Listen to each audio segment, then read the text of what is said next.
Once, a well-respected university professor, known for his extensive studies in philosophy, set out on a journey to deepen his understanding of Zen.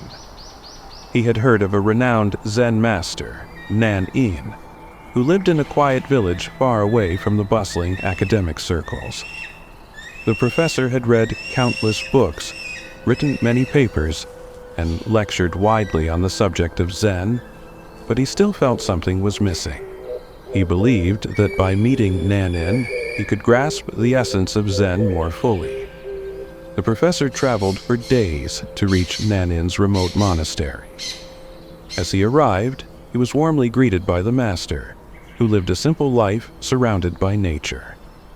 The professor, proud of his accomplishments and knowledge, wasted no time in expressing his purpose for the visit. "I've studied the teachings of Zen for years," the professor began, "but I want to understand it on a deeper level. I've come to learn from you, Master Nan-in, to truly grasp the mysteries of Zen." Nan-in listened quietly, nodding with a gentle smile.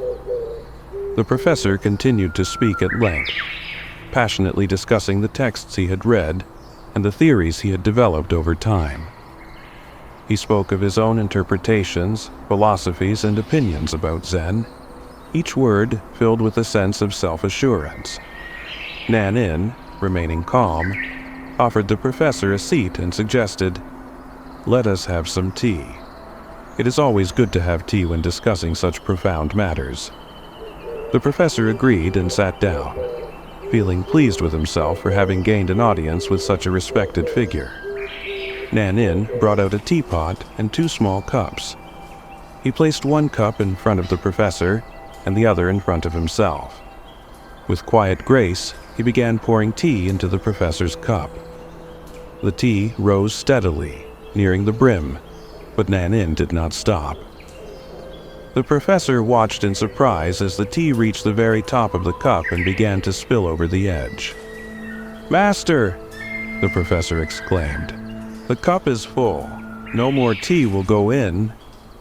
Nan-in continued to pour for a moment longer, allowing the tea to spill over before gently placing the teapot down. He looked at the professor with a calm expression and said, "Like this cup, you are full of your own opinions and knowledge. How can I teach you anything unless you first empty your cup?" The professor sat in stunned silence. He realized that while he had come to seek wisdom, his mind had been too crowded with his own assumptions and preconceptions.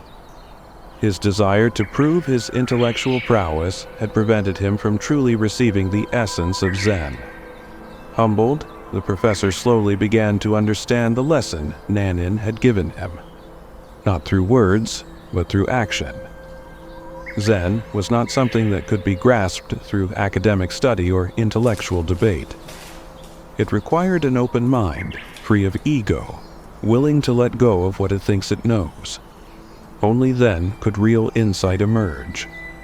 With a bow of gratitude, the professor said, "I see now, Master. I must approach Zen with an empty mind, ready to receive, rather than one overflowing with pride." Nan-in smiled gently, nodding in approval. The two sat in peaceful silence, sipping tea as the sun set beyond the monastery.